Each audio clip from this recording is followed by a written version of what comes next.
Okay, hey everybody, and welcome to the Pole Vault Project. I'm your host, Daniel Turvey. We are here today with Mr. Jeff Coover. He is a four-time All-American, a Big Ten champion. He's been third at USA Nationals twice, and was the alternate for the world team in 2013. Jeff, how are you? I'm doing well. How are you? I'm doing very well, thank you. So I guess to start out with, I think people would love to hear a little bit about you, kind of how you got into the sport. So yeah, take it away. Yeah, sure. Okay, so I grew up in Southern California, in San Diego, and I grew up playing baseball and loved that, loved to play baseball. And I moved to the beach when I was in sixth grade. We moved from East County to the beach. I started surfing a lot and loved that. So I was kind of surfing and playing baseball through middle school, and then it came high school time came around, and my brother was on the track team, and I decided I didn't really want to play baseball anymore. I wanted to go off the track team. My brother was a distance runner. That didn't really sound super fun to me, so I thought I'd try something else. And somebody suggested, "Oh, since you're a surfer and you like to skateboard and stuff like that, you should try pole vaulting." So I tried that, and it kind of stuck. And I wasn't very good at all for several years. I jumped 13.6 as a junior in high school, so nothing outstanding whatsoever. And then I jumped 16.6 as a senior. And I wasn't going to pole vault in college, but I jumped 16.6 as a senior and started getting a little bit of attention from some schools. So decided I wanted to leave the Southern California environment and go to the Midwest. I went to Indiana University for 5 years and really loved that. I wanted to experience something different and just have seasons and an indoor season and that whole deal. And yeah, I really liked that. So I was in Indiana from 2005 through 2010, and then trained there for 2 years after that. Kind of trained halfway there and halfway at the Olympic Training Center in Chula Vista, which is close to home for me, for my first years out of college. Yeah, but in college, like you said, I was a Big Ten champ. I made my last 4 opportunities to make nationals. I made those 4 national championships and finished like 7th, 5th, 4th, and 3rd, I think. And so those were my 4 All-Americans. And then I moved after 2 years out of college, where I was kind of splitting time between Chula Vista Olympic Training Center and back in Indiana with my college coach. I made the move out here to where I'm living now in northern Iowa, where I live and train. And yeah, I coach at the University of Northern Iowa. I coach the pole vaulters here. So yeah, that's kind of my whole deal. And like you said, and there might be a little bit of noise in the background. I already warned you, but there's some dogs playing, and I might have to tell them to be quiet every once in a while, just FYI. But the last few years have been decent for me. I've had a few third place finishes in nationals, and 5th and a 4th, and so yeah, that's pretty much it for me for my history. I don't know if there's anything else that I missed, but Awesome. Yeah. I want to know what happened between your junior and senior year of high school, because you said you jumped 13.6 as a junior and then 16.6 as a senior. Yes. What happened? I grew 3 inches and gained like 25 pounds, just totally on accident. I never went in a weight room in high school. It was just, I just grew. I literally just grew. And so, yeah, I just came out. We never started pole vaulting in California, or my school at least, until March every year. So in March of that year, I came out, and all of a sudden all the poles were too small, and I found some old poles buried in the back of the shed, and jumped 14.6 and 15 feet in practice one day, and went to an all-comers meet and jumped 15.3 at UC San Diego, and things just kind of steamrolled and started clicking from there.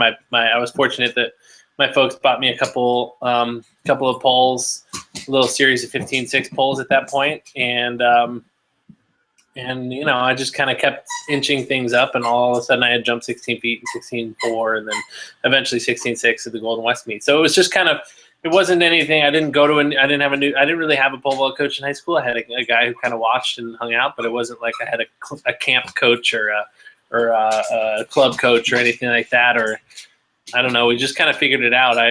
You know, neo vault was like the big thing back then, and so they would put videos on Neo Vault, and I would watch them like about 1,000 times and kind of try and figure out what was going on and what those guys were doing. Tommy and Tim Mack and Toby and all those guys, Brad, that were jumping back then, and I was just kind of trying to watch them and do what they were doing. I completely failed, but somehow it worked good enough for me to jump 16.6. So yeah. Awesome. Yeah, I remember just like religiously watching those Neovault videos in high school and college, just over and over. I used to come home from school every day and get on Neovault, and they would put up a video like once every 3 months, but every day I would get on there and check if that was the day they were putting up a new video. So yeah, I remember all those videos, man, and that helped a lot. So awesome. So you said you didn't really have a coach per se in high school. You had someone that was there, and yeah, you know, someone that might be watching this might be in kind of a similar situation. They don't have you know, a coach that knows a ton about the pole vault, or they don't have a coach that's there full time. Do you have any advice for someone that might be in that same situation, like things that they could focus on, or where they should kind of, you know, direct their energy?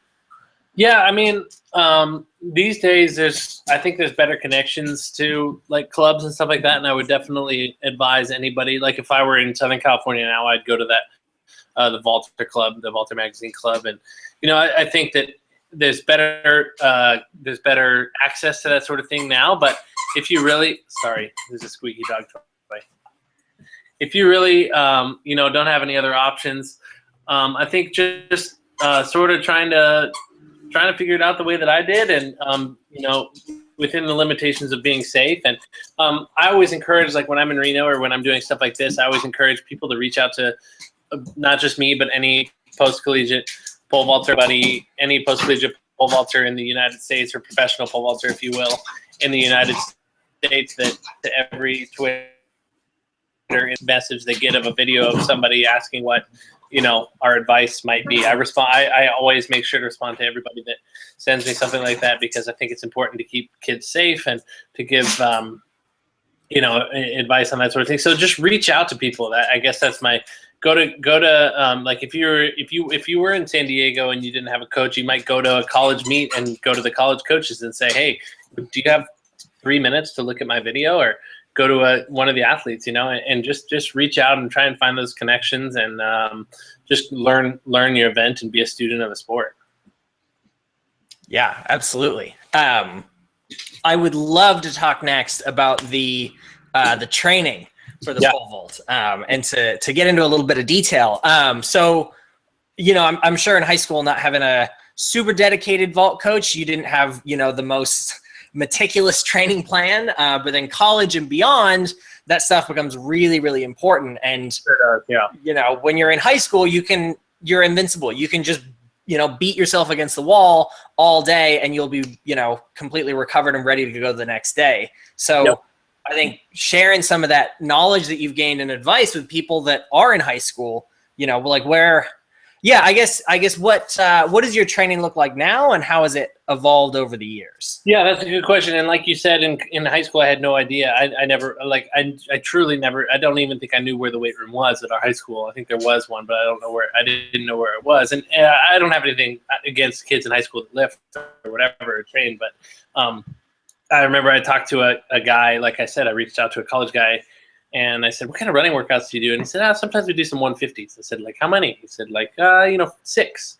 So that was what I did, and that was my running workout in high school. Like, that was the only, on Wednesdays, like, I'd pole vault Monday, Tuesday, Thursday or something, and on Wednesday I'd run 6 150s that was my senior year. I would do that, I think, literally every week. So that was as much as I knew. And then, like you said, I went to college, and it was a whole different environment, and we trained really, really hard in college, which is fine. I was young, and I was really resilient to that sort of training. So in the fall, we didn't really touch a pole until November.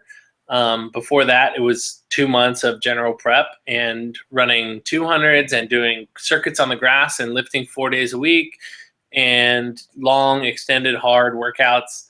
Like, an easy day would be 10 100s with a minute rest, pretty hard. And so it was like we were hitting it pretty hard, which I think created a training environment and a training culture that was really beneficial to our group at that point. But it's not exactly necessarily the way that I would train an athlete these days, knowing what I do know now, because I tried to do that after college, and I just kept getting injury after injury. And I was lucky, like I said, to be pretty resilient to injury in college, aside from shin splints, which I don't suffer from anymore, thank God. But I was pretty resilient to any of that injury stuff. But like I said, we were pole vaulting in college. Just that on Monday we would, like, this is like in January, February, May, something like that. We'd pole vault on Monday and we'd lift in the morning and then pole vault and then maybe do a tiny bit of running afterward. And then Tuesday we'd come in and do like 8 150s fast with 2 to 3 minutes recovery, like 150s in 18 to 19 seconds, pretty hot. And we'd lift that morning too, and maybe we'd do a little bounding afterward. Then Wednesday would be our easier day, so we do like drills and then some recovery stride runs, like 12 times 80 or 60. And then Thursday we'd pole vault again with a lift. And if it was the week of a meet, Friday we might be able to do a pre-meet, or we'd do some 120s or something, like 4 or 6 120s, and then Saturday would be the day of the meet. So it was like pretty heavy volume, and it worked for me. I mean, I jumped 18 feet in college, and I was, like I said, a 4-time All-American. So things, worked out for me doing that sort of training. But I just realized after college that my body wasn't responding to it as well, and so I sort of shifted things. And now nowadays I do quite a bit less, I would say. Maybe from a volume standpoint, but more from an intensity standpoint. So like I'm finishing one of my last training cycle, like true real training cycles for the outdoor season right now, which is a pretty hard block of training. And then we'll start to pull the reins back a little bit. But like now I'll pole vault once a week, usually, maybe twice. If the conditions are really good and I get excited, I'll jump twice. But like Monday would be an acceleration day. So I'd do like 9 runs over 20 to 40 meters. And then maybe a 45-minute to 1 hour long lift, focusing pretty much exclusively on 2 to 3 movements. And then Tuesday I would pole vault, and we might have a barking dog, hopefully not. Tuesday I would pole vault, and do just some general strength type stuff, push-ups, sit-ups, stuff like that.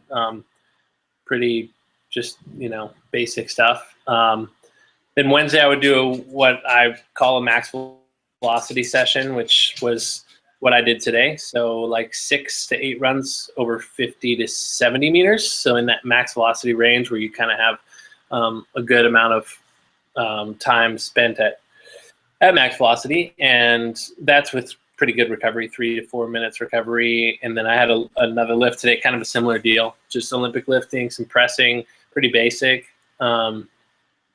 Thursday would be an easy day. So Thursday's a really short warm up, and then more of that general strength type stuff.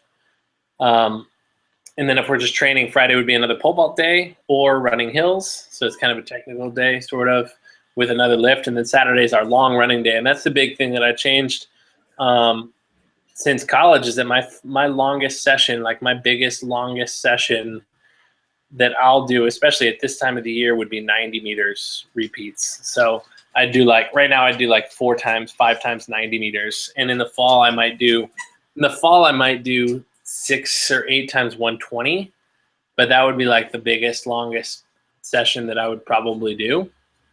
Whereas in college I was doing like 10 times 300 in the fall. And so I've just sort of dialed some of that stuff back, and my body has responded really well to it. And I think it's resulted in me running a whole lot faster and being more consistent with my pole vault approach and all that sort of thing. So that was a long answer. Yeah, that was fantastic. So there's a really, really big difference there between what you did when you were in college and what you're doing now. Like you said, the intensity's gone way up, but the volume is way, way smaller. And like you're never doing more than 100 meters at a time now. Yeah. But then like the difference being, like you said, with the intensity, I just want to like point out that like on an acceleration day where I do 20s, 30s, and 40s, or a max velocity day, or a speed endurance day, I mean, it's like on a speed endurance day right now where I have 90-meter repeats, like 4 times 90, I might take as much as 10 minutes or 12 minutes of recovery time, but afterward I'm wiped, like I'm done, because you are like, it's truly 90 meters as hard as you can go, maybe even in spikes. And you're just frying. It's a whole different deal. I don't know if I still got you. It's a whole different deal than doing sort of medium fast 150s. It's a different kind of tired. It's like this nervous system sort of. I always refer to it as like if I do a really hard max velocity session or a speed endurance session, afterward I'm like fumbling with my keys. It's like my nervous system is just like kind of fried, you know, and it's hard to put it back together. But it's a different kind of really hard training, you know, and but yeah, it affords me the ability to go in on those days and really actually attack it in the way that I want to be able to go out like I did today and do 6 runs over 60 meters, where it's like every one of them is the exact same amount of effort and also the same pretty much speed, and they're all like, you know, 95 to 100% effort. So I think you can get a lot out of that sort of stuff. Yeah, absolutely. I've got a couple follow-up questions about that. And one is, I guess, like, do you think that the fact that you're so wiped out by doing those, you know, say you're doing a 60-meter workout and you're just done afterwards and you can't do anything else, I imagine, and you know, of course, correct me if I'm wrong, that a huge part of that is you've now been training for long enough that you know where your real limit is. Yeah, definitely. Yeah, like someone that's doing, you know, say I'm big into weightlifting at the minute because I'm coming off an ankle surgery, so all my analogies are for weightlifting. But like someone that's learning how to squat can go in and do 10 sets of 10 back squats. Sure.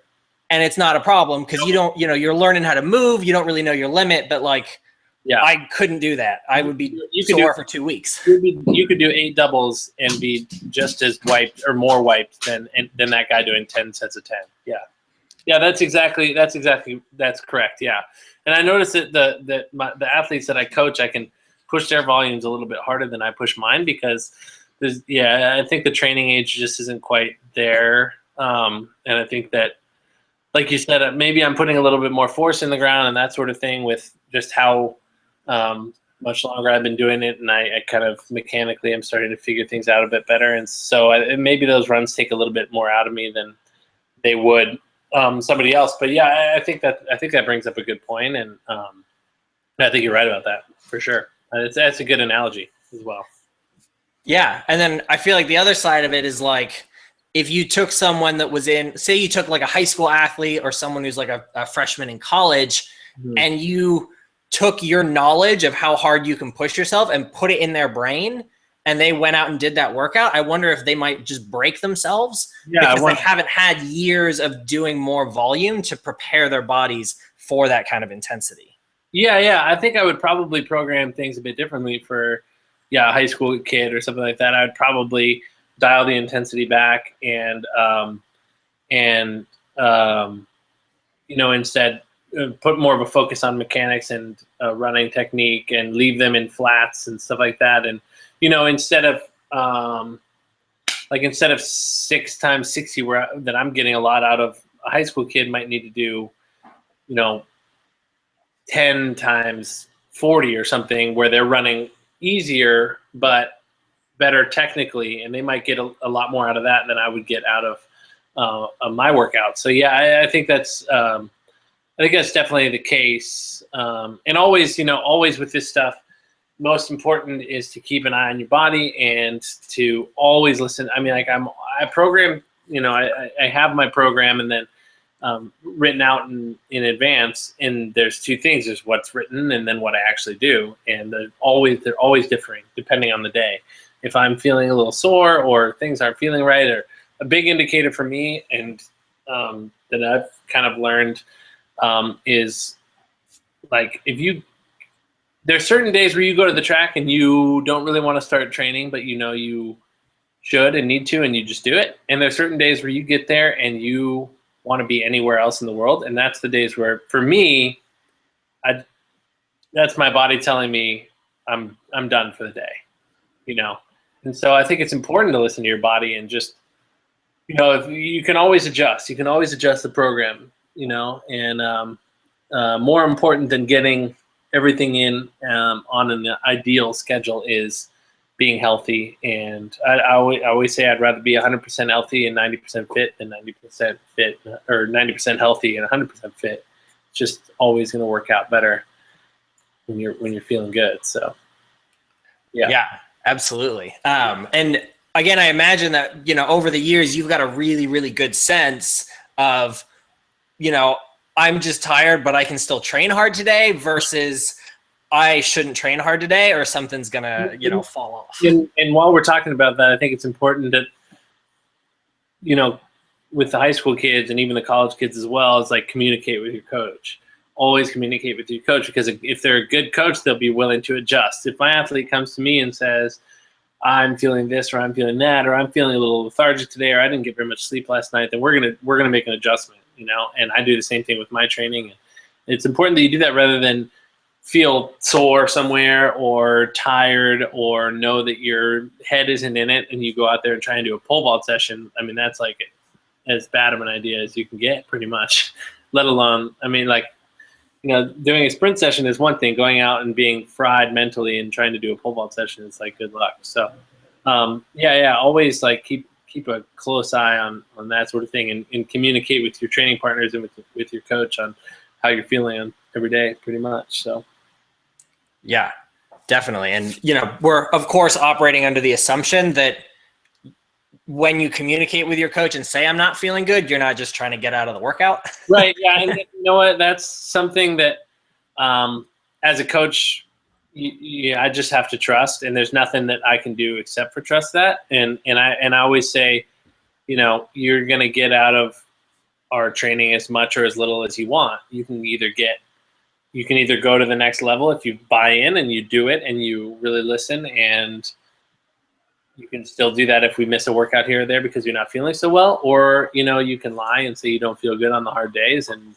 whatever. But it's not. It's you know, I'm fortunate enough to be helping out at the college level where, you know, I can pretty much just assume that they want to be there. But I think that that's pretty much what I got to say about that. It's just you can get as much out of it or as little out of it as you want to, and I don't know. It's probably not your coach's job to sort of figure out when you're trying to get out of something and when you're not. Yeah. Do you have any like metrics that you use now or have ever used to gauge whether or not you should go hard or not? Oh yeah. For me, mostly it's off feel. I mean, it's really off feel. I can tell.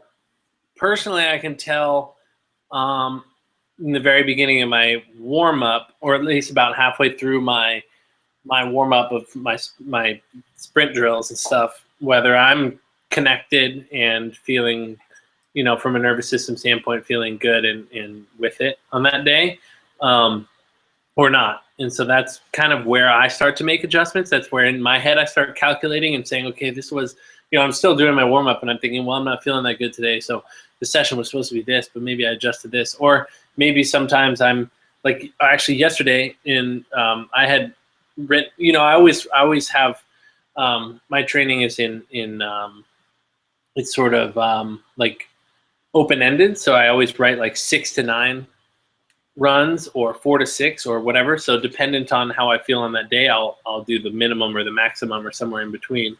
And so yesterday was a day where I wrote 6 to 9, and I really went in thinking I was going to do 6. I really thought I'm just going to do 6 today, and you know, it's a lighter week, and I just felt really good, and I could tell that it was a day where I could kind of push myself and do 9 instead of 6, and still come in the next day and be ready to go, and that was the right move. But for me, it's not necessarily. But then in the weight room, it's a different deal. In the weight room, you can definitely tell based on how a certain weight feels whether it's going to be a day to push it or not. Today, I actually, for example, it was a day that I thought I might push it pretty hard, and I had 6 singles in the snatch, And on my second single, I could just tell that the weight was just feeling a little heavy today. And so I just stayed down and moved fast instead. So that's a place where you can really tell, you always know what 60 kilos in the snatch feels like and what 80 kilos in the snatch feels like. And if it all of a sudden feels heavy one day, to maybe just kind of keep it down. And some days the bar just feels really light and you can kind of go for it. So that's kind of where I'm at. And then with a pole vault session is the same thing. I go in every pole vault session with the goal of, jumping high and, having an all-out pole vault effort, sort of. But some days you get in there and you do your first straight pull and you can, feel, well, things aren't exactly lined up today and I don't feel too good. So maybe I take my 4 left pulls and come from 5 or 6 lefts and just get some good technical jumps in. So that's kind of what I do there. And like I said, so the weight room and the pole vault and the pole vault sessions, it's a lot easier to use those metrics and figure out when to push it and when not to. Awesome. And yeah, there's a guy named Brian McKenzie. He's like a runner and triathlete, and he runs a program called CrossFit Endurance.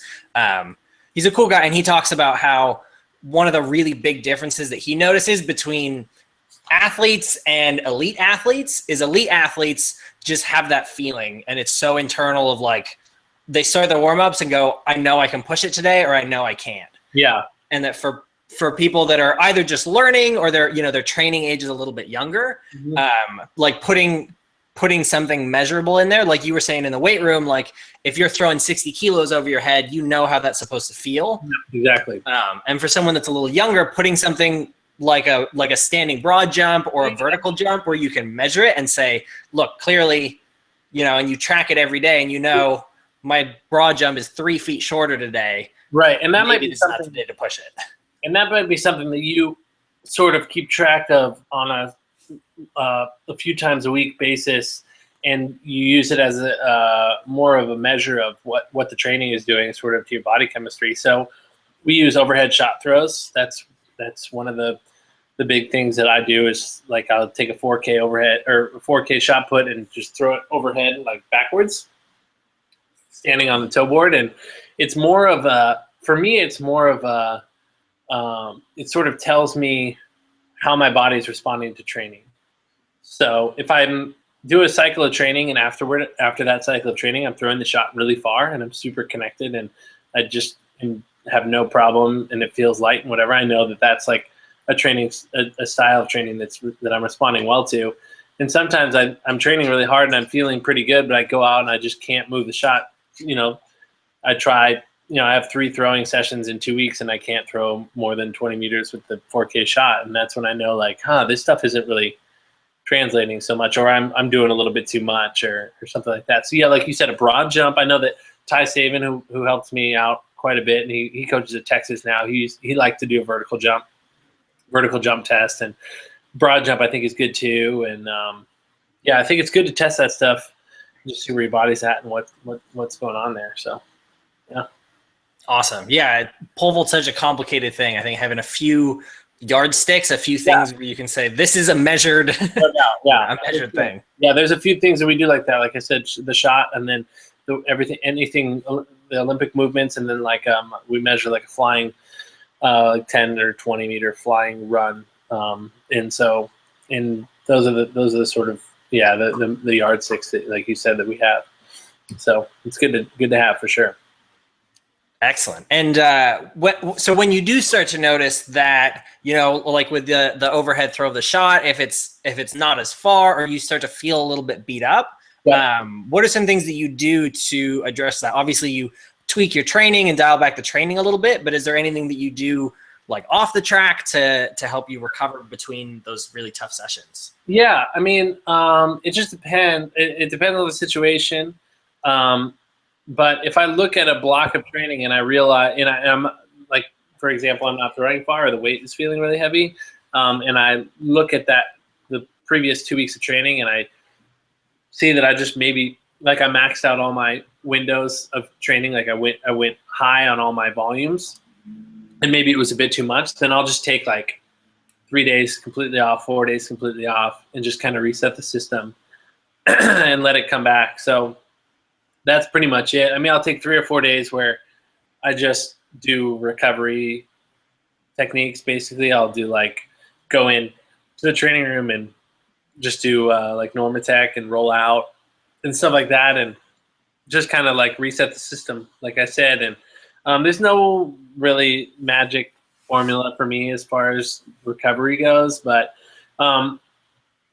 yeah, I'm always pretty careful with my I always try and be really careful with my nutrition and making sure that I'm getting enough but not too much, and fueling, eating as treating food as fuel, and I'm pretty careful with all that sort of stuff. So maybe if I'm feeling that way, maybe I'll take a look at the diet and see if everything's kind of in line. And I've learned a lot from a couple of friends, Trey Hardy and Brad Walker, about nutrition and stuff like that. So yeah, I think there's certain things you can do to eat to recover, like diet techniques for how you're feeling, kind of. So if I'm feeling a little heavy, I know how I need to adjust my diet, or if I feel like my joints are a little sore, I know what I need to add or take out or whatever. So I think it's sort of personal, but it's like it changes person to person. But I think rest is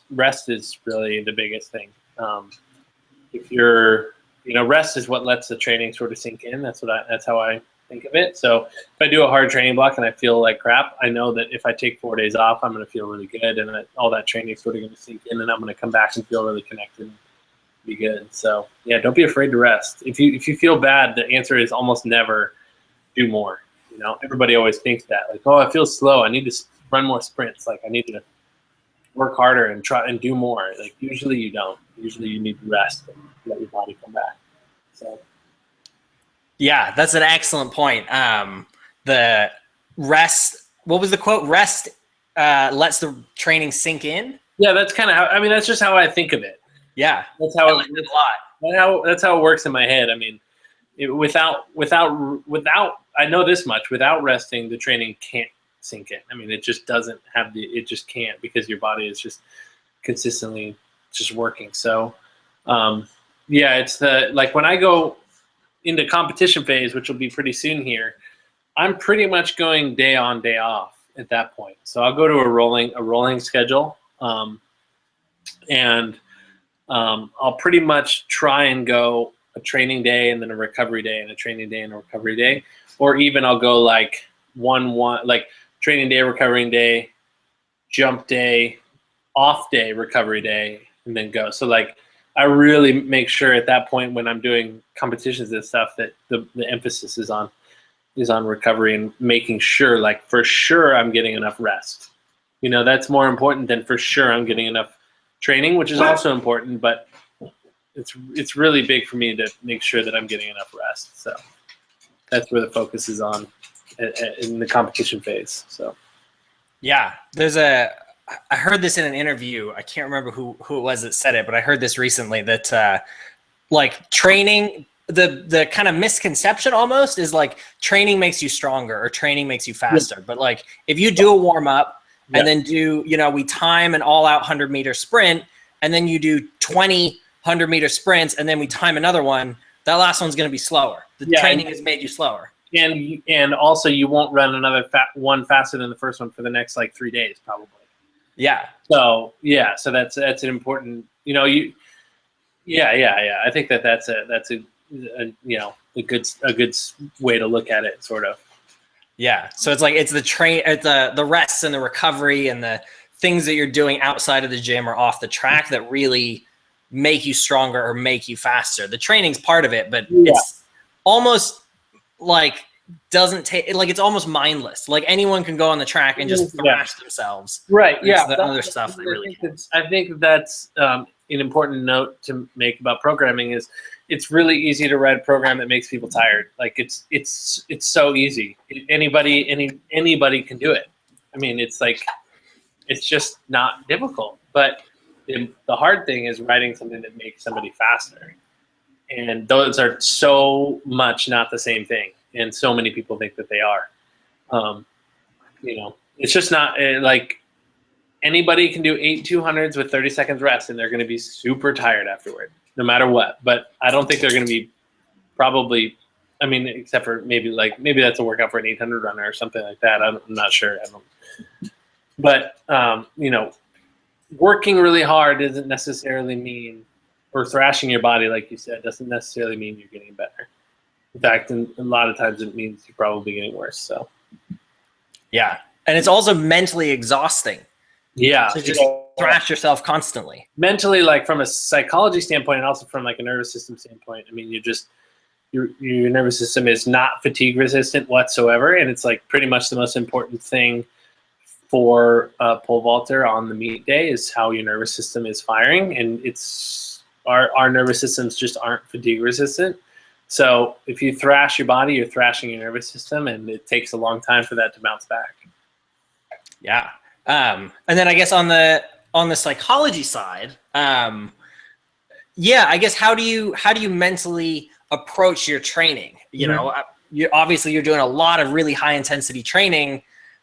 You know, what do you do to kind of mentally cope with the intensity of your training? Yeah, I just kind of try and take it day to day. I don't know. I'm fortunate that I don't get bored with training.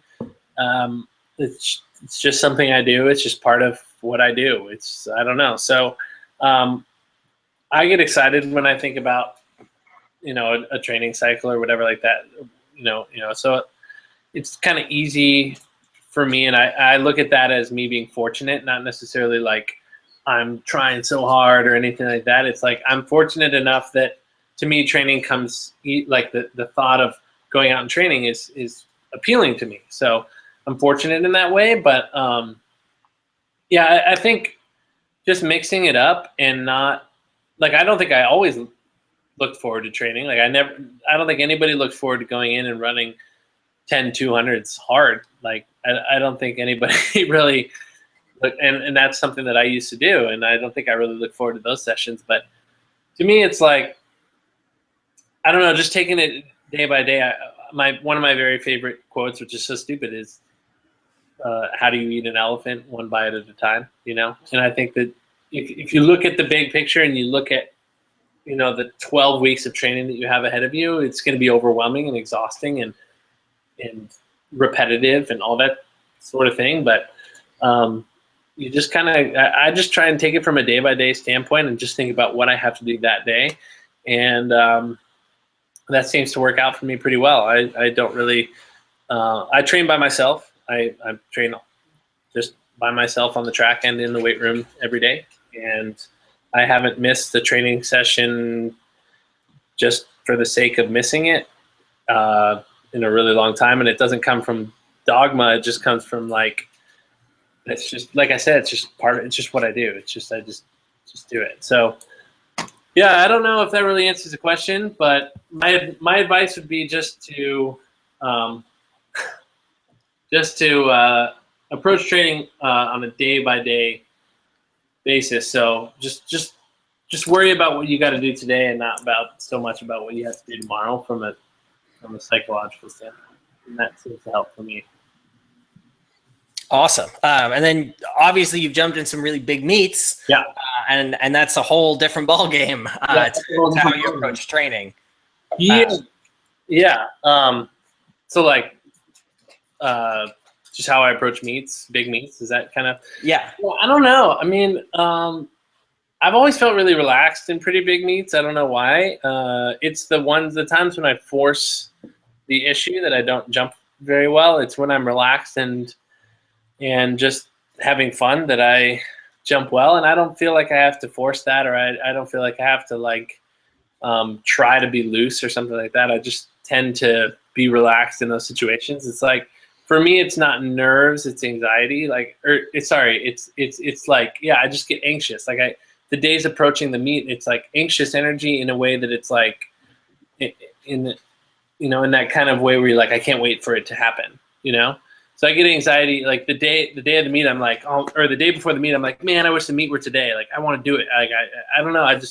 That's kind of the energy that I bring into a meet. So I'm usually pretty excited to jump in big competitions. And I always encourage people to just kind of live in the moment in those big meet situations and look around and think about how cool it is that you're there and how much fun you're having. I mean, that's why we do what we do. We do what we do so that, eventually you're sitting on the field at Hayward Field in the Olympic trials trying to make the team. And once you're there, you might as well have a good time doing it. And if you do, in my opinion, you're probably going to jump pretty well. Or at least that's what works for me. So yeah, I've never really had a problem with being relaxed and performing fairly well. I have a fairly good history at national championships of performing at or above my seed height or seed position. So I think just stay relaxed and execute and do your thing. That's what you worked so hard for. So might as well just do it. I don't know. Yeah, definitely. I think that's really interesting that you talk about the anxiety is like an excited anxiety. Mm-hmm. I think for a lot of people it's the same things happening to you from a physiological standpoint when you're anxious and when you're excited. Like your palms get a little sweaty, your heart rate goes up a little bit, you might get a little hot and sweaty. And that's the same physiological response to being excited and being anxious. Yeah. So your interpretation of that is really what matters. And I think that's really cool that you interpret that as I'm excited. And I think a lot of people interpret it as I'm anxious. Yeah. And it's just like redirecting that. Yeah. I don't think that you have to look at being anxious in a negative light. I mean, I think we do all the time as a society, but I think being anxious for a meet is a good thing or whatever it is, a test or a presentation or whatever you're doing. I think being anxious is okay. So, I don't know, maybe somebody might disagree with me on that, but that's what I feel going into a meet. And when I do feel that, like you said, the palms getting sweaty, that's exactly the response that I get. And my heart rate elevates a little bit, 4 days before the meet. And I think about being on the runway and the clock's on. I'm like, oh man, game on, let's do it. So I don't know. I think it's a good thing. I hope it's a good thing. I don't know. Yeah, absolutely.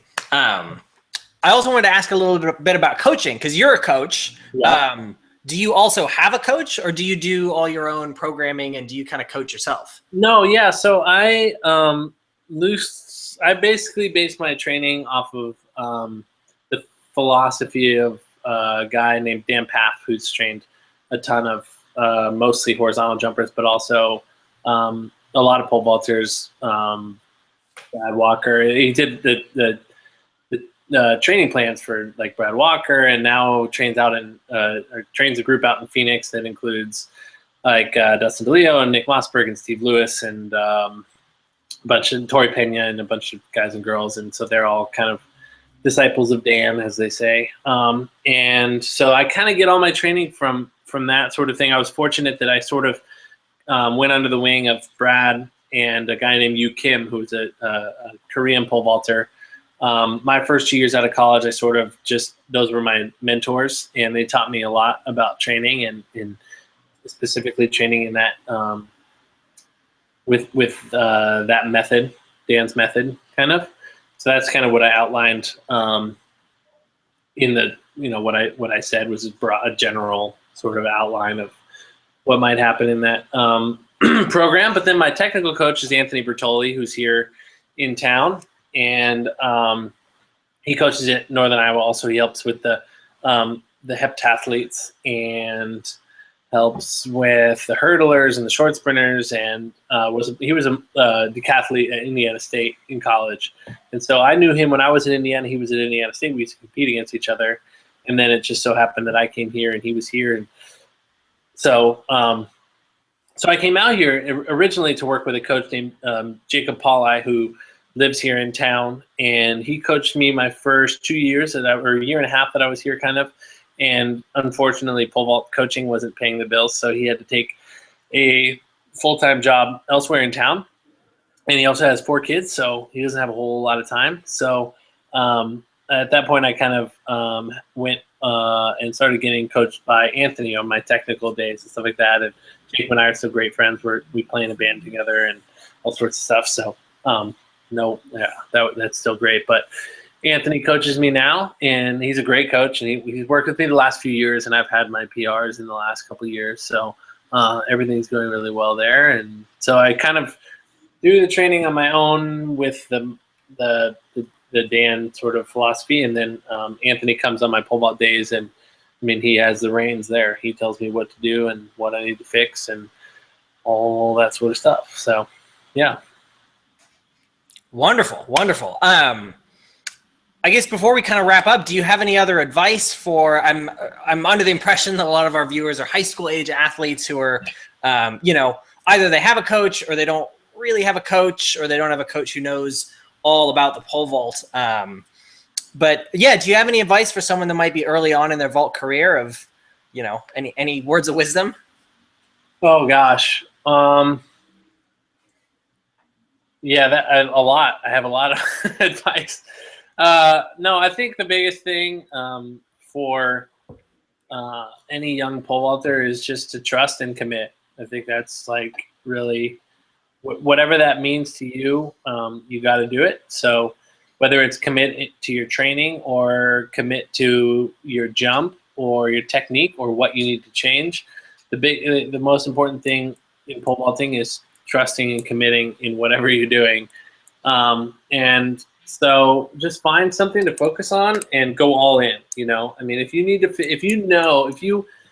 heard the same or three different coaches tell you the same thing that you need to change in your jump, and you still don't really want to take the time to do it, then you might as well just give up, because that's not going to work out. So you need to, if you've heard that you need to change, like if your hands are going up late and three different coaches have said, hey man, you're getting your hands up too late, you need to really focus on figuring out how to get your hands up earlier, and trust and commit and go for it, and like really,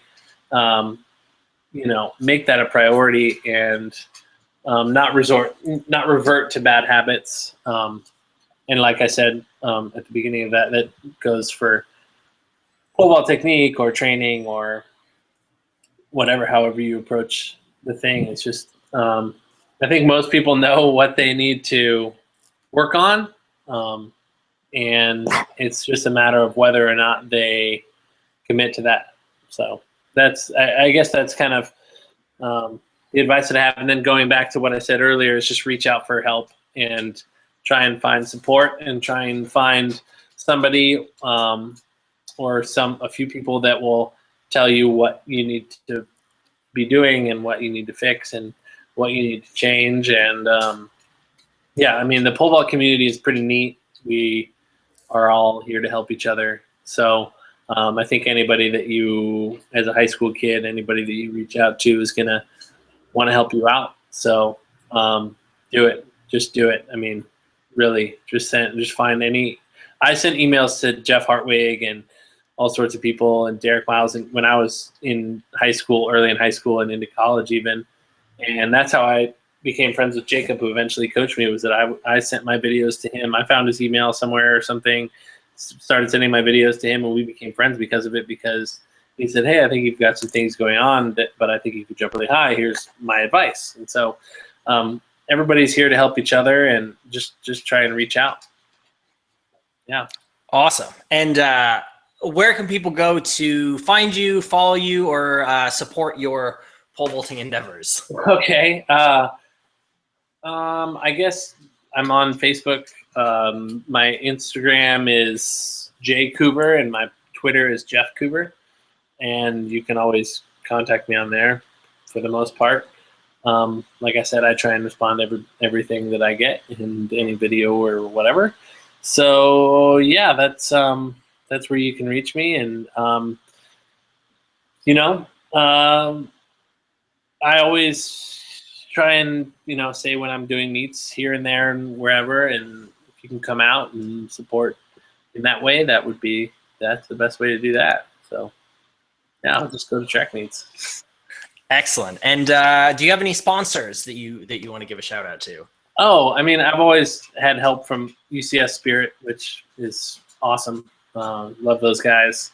So that's great. And then Under Armour helps me out a little bit, so that's cool. I don't know if they really need my shout out. They're doing awesome, and they make really awesome stuff. I'm super happy. But what else? Gosh, yeah, you put me on the spot now. I guess that's pretty much it. I just got some. Actually, I'm really excited. I just got this this stuff sent to me by a company called It's the Nerve. I suffered with calf cramps for a couple of years now, and no matter how much hydration how well I hydrated or how many nutrients I put in my body, I was having these calf cramps, and it was only in meets. At the end of meets, I never cramped in practice. When I'd be dehydrated at practice and everything else, I'd never cramp. And so I started looking for something else that might help me out, and I found this company called It's the Nerve. I think it's thenerve.com, and I contacted them, and they sent me a sample pack, and I've used it a few times now, and it seems to really help. So yeah, that's pretty awesome. Check it out if you have cramping issues, because I think that's the fix. It's basically their philosophy is that it's a nervous system issue, which is what I've always thought. It's just your brain telling a certain muscle that it needs to fire when in reality it doesn't. And it has nothing to do with electrolytes or hydration or anything like that. It's for me, it's when I'm at the end of meets and the bar is getting high and I start getting the nerves start going a little bit, and that's when, for some reason my brain tells my calves to cramp, and I don't think I'm the only one. So check it out. It's the Nerve. It's a pretty cool company. So yeah.